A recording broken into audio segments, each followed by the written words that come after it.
right, so right back here with Robert's 1979 Ford F350. So if you don't know the background on this truck, I'll go ahead and post a link to it above. You can kind of watch over. I give a brief history of the pickup truck and everything, and how it's gotten up to now and being in my own side yard being worked on. So this truck being an IDI diesel swap, getting a 7.3 liter that I have sitting in the garage. This truck is going to wind up needing a fuel tank swap because I can't use the original gas or tank. So I think we're going to be sliding underneath there. I went underneath there just earlier and pulled the drive shaft out, or what was left of it, since I don't have the transmission in. And we're going to go ahead and see if I can take down the original tank and kind of see if we can fit up the late 80s tank that I have from Brian Grilly's old truck. So we'll go ahead and jump underneath the truck and see what we have to deal with. Okay, so sliding underneath here, pretty well what we're looking at is this old gas tank right here. Now this is still a good shape, but there's a lot of odd ends to this thing that you don't really see on too many two-wheel drive tanks. This does have the guard. I'm guessing that this would try to help protect against a drive shaft failure, but would kind of I guess kind of half-ass protect from rocks. I don't really think that this would be a rock hit area because we'd be covering this area of the tank. There's a couple other little oddballs that the F350 looks like it got that I didn't get on like my Super Cab or any of my other two-wheel drives. Like this little support beam right here. And then it looks like we've got a tie-in bracket right here for our e-brake assembly that I've got to go ahead and take off before we can go about taking the tank off. One really interesting thing about this tank is that it had kind of this little rubber protector, and I don't know if you can see it from back there, but I'll get some video of it or a photo of it. Go ahead and put it over my video here, but this thing looks like it might be original. Maybe it's an aftermarket piece. I can't really tell, but it's kind of always been strapped right here over where the old sending unit used to be, which is removed because we were inspecting the tank and found out that the tank was good, but the sending unit wasn't. But there's also some bracketry back here, and that bracketry back here is kind of replicating where it looks like a standard two-wheel drive long bed pickup truck's cross member would be. Now this being a 34-inch frame the whole way through, it doesn't really have the same cross members underneath it that a standard truck would have. It kind of reminds me a little bit of a Highboy the way that it's built.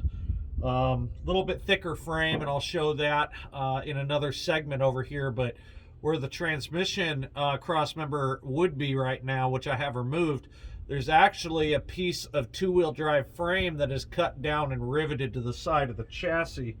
On either end here and over here. So they made this little bracket right here that it's kind of reminiscent of how they would put the tanks on the Super Cab pickup trucks. It reminds me a lot of my Super Cab long bed in the back just in front of the 79. So I have quite a bit to take off here. I was thinking about kind of sliding the tank side by side to take a look at them, but I think what I'm going to do is I'm going to go ahead and get this tank removed real fast, and we'll do kind of a side-by-side comparison. If I don't manage to be able to use an 80s tank, I'm either going to have to try and find a way to kind of get another tank in here. I was thinking towards the back, but the way that this chassis is made is not like a standard F Super Duty would have been. So I was thinking about maybe an F Super Duty tank and lines, but I don't know that that's going to clear. So we'll see what we're dealing with here. I'll try and get this tank out, and we'll go ahead and do a little time lapse of that. That way you can watch my struggle of trying to pull this thing out. All these fasteners are fairly rusted and nasty looking, so it's probably going to be quite fun. Anyway, let's get to it.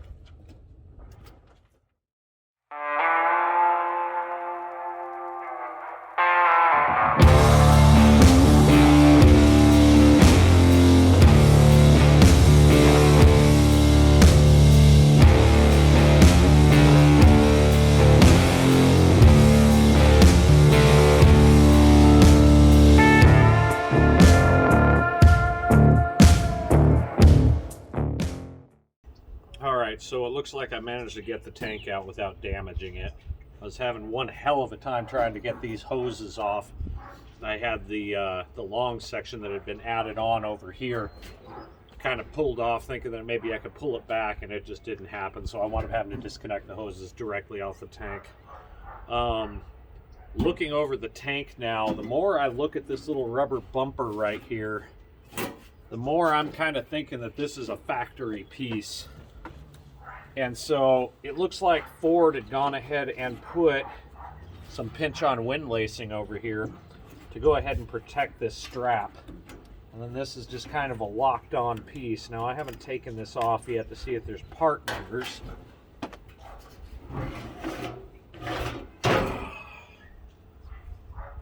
But my thought is that Ford may have put this on there to go ahead and try and protect the sending unit from maybe rock hits. I don't know. I don't know what their intent was for this, but it's definitely sitting just over where this sending unit would have been. So that's an interesting little piece. I don't know what's up with that. I don't know what to make of this at all. But anyhow, we'll hold on to that. This tank seems to be kind of its own beast. This is that little bracket that was holding on to the chassis end and bolted up kind of to the side of this. Actually, I think it was closer to about like this onto the chassis. So this being the piece trying to protect this from either the drive shaft or I guess rock hits.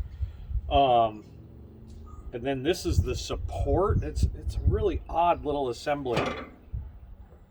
I have never seen a tank like this. I haven't worked on very many chassis cabs in the past. That's probably why I haven't seen this yet.